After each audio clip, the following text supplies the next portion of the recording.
Good morning, guys. Today I'm going to go over some of my favorite techniques from the one and only Bruce Lee. All right, so first technique is called the lead straight, and it looks something like this, like that, right? Like that, right? So the concept is it's similar to a jab. It's going to be done with your lead hand, only instead of making it a horizontal fist, it's going to be vertical, right? And it's like a power jab too. So in boxing, if I was here and I'm just throwing out my jab, there's a difference between me just throwing out my jab to explore, to see my opponent's reactions, and then there's one where I want to crack him a bit, right? So that's more of a power jab. That could be a bit lighter, more exploratory, right? And so the lead straight, as I understand it, is similar to a power jab, but it's with a vertical fist, all right? So stance, you're going to use your hips, you use your entire body, bring it up from the butt, make sure you're using proper kinetics, and boom, right? You're here, boom, right? And then, you could follow up with whatever you want. You could, lead straight into a cross. So, right? You could go lead straight, roundhouse, right? You could go lead straight, cross, back kick, right? So there's a whole slew of options you can do there that the lead straight opens up for you, because you're shattering through your opponent's guard, depending on the type of guard that they have, and it just opens them up for follow-up attacks, right? All right, second set of techniques, sidekicks. Sidekicks, Bruce Lee did them all the time. If you know me well enough, you know how I train, I love sidekicks. I throw them a lot. I think they're super effective. So, there's a couple of different ways, many different ways to throw a sidekick. A few ways that Bruce Lee did it. One is a sidekick to the knee. One is just a sidekick to like the sternum face area. And then the other is a flying sidekick, right? So the sidekick to the knee can be used to stop an attacker coming. So if I'm fighting with Everlast over here and he comes towards me, if I raise my leg and I extend it and I strike his knee, I can stop him, or at least slow him down. And if I strike him if I strike him in the knee and he goes limp-legged, or if it even breaks his knee, then I can follow up with all my other attacks, right? So it can be used to intercept. And this is the whole Bruce Lee concept, way the intercepting fist. So, guys coming towards me, boom. That was a little high. Coming towards me, boom. Right?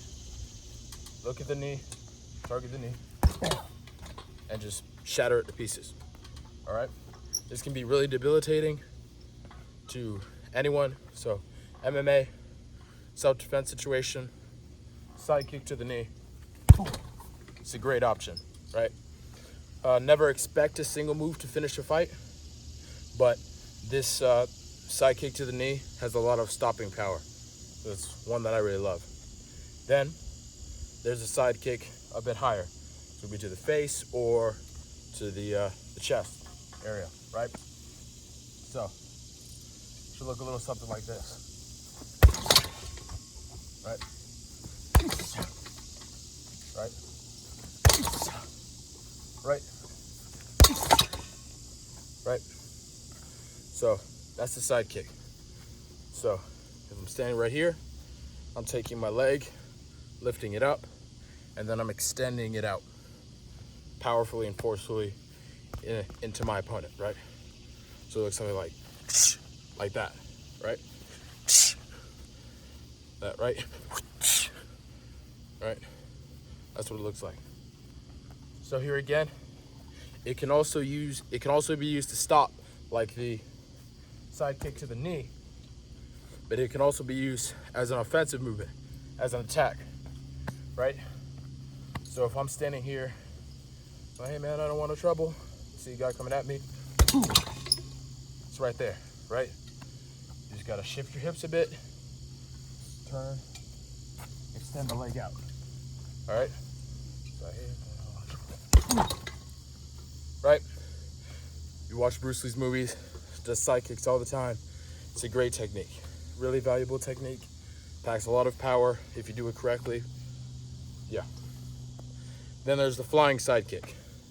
So the flying sidekick, love doing those on Instagram. They look cool, they look fancy.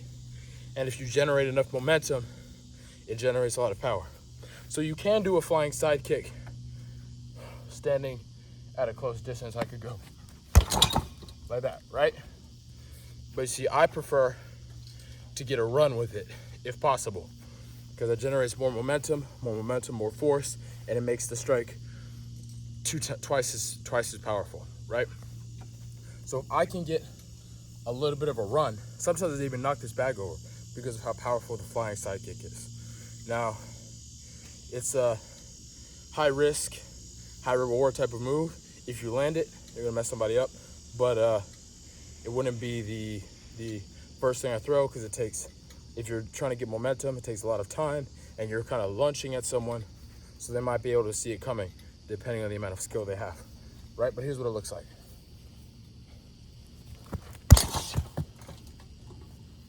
Right?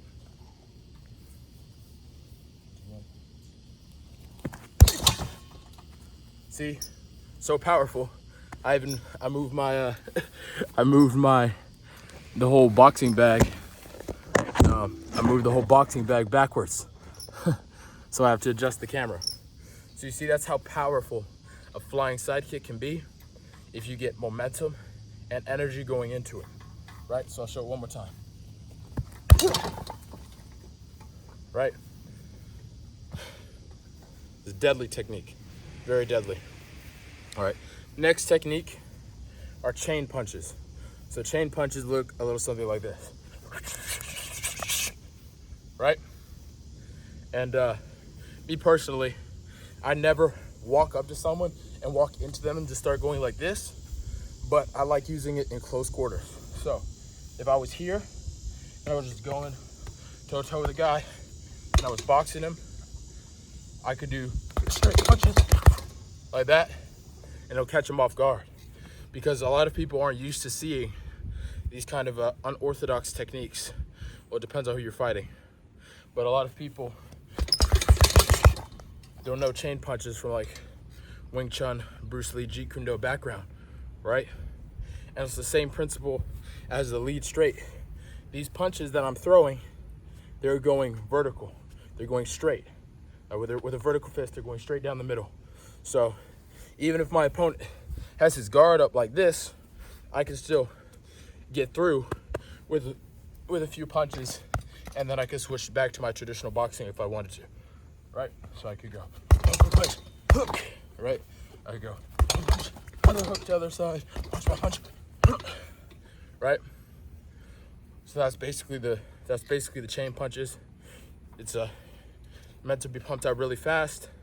They're not as powerful as some of the other punches, but they can still pack a decent amount of power if you're throwing a lot of them, throwing them super fast, and can even be as a distraction. Even if I'm throwing a bunch of flurries right here, right? My opponent's kind of shelling up like that. If he's shelling up like that, you can leave his livers exposed, you can leave his legs, you can leave all the other stuff. So even as a feint, if you just start throwing your hands up and they're trying to block, they're trying to parry, it leaves everything else open, all right? And then the last thing I'll share with y'all today is the principle of combining styles. So the way I like to think of it, styles are like people, you know? You have to be an open-minded person, and you have to be able to learn from different people, just like you learn from different martial arts styles. And different styles are better at different things, right? So boxing, obviously, Western boxing is known for its hand techniques, for its punches, right? Right? But then you have other styles that deal more with grappling offensive, like jiu-jitsu, wrestling, right? But the principle of combination that I believe Bruce Lee advocated for essentially is combining them into one, right?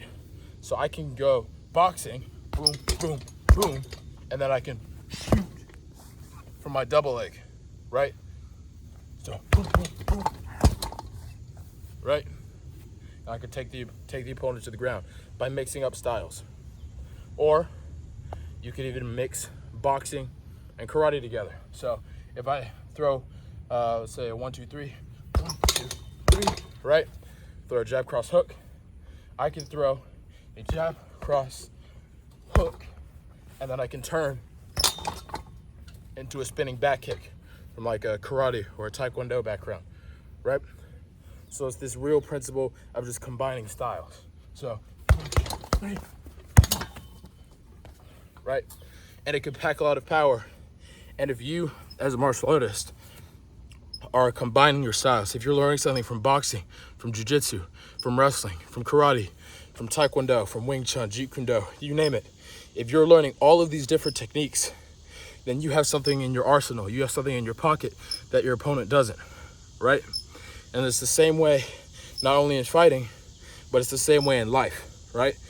We want to have the edge up on our opponents or the people we're competing against, right? So you need to be improving yourself in every facet of your life and getting more things for your arsenal so that you're more competitive in life, you know, and you can have the best life possible, all right? So it's the same thing. Styles are like people. You should be able to learn from all different types of people, and you should be able to learn from every martial art style.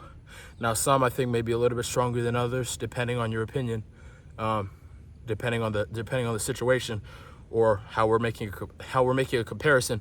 But each style has something it can teach you, something valuable that'll make you a more deadly fighter. All right, guys, that's pretty much it for today. I just thought I'd wake up in the morning and show you all some Bruce Lee techniques. Bruce Lee is one of the icons, one of the reasons I'm so into martial arts, and I find him so fascinating. But he was really ingenuitive, really creative with his techniques and with his style. Dang, it's hot out here. Yeah. So I hope y'all enjoyed the video. I'll be back with more. So please like, subscribe, and share the video. And stay tuned for more content. And if you don't subscribe, I'll kick you in the face. Yeah. Oh wait, I didn't get it at the camera. Yeah. Hold on, let me show one more time. See, there we go. You got kicked in the face because you didn't.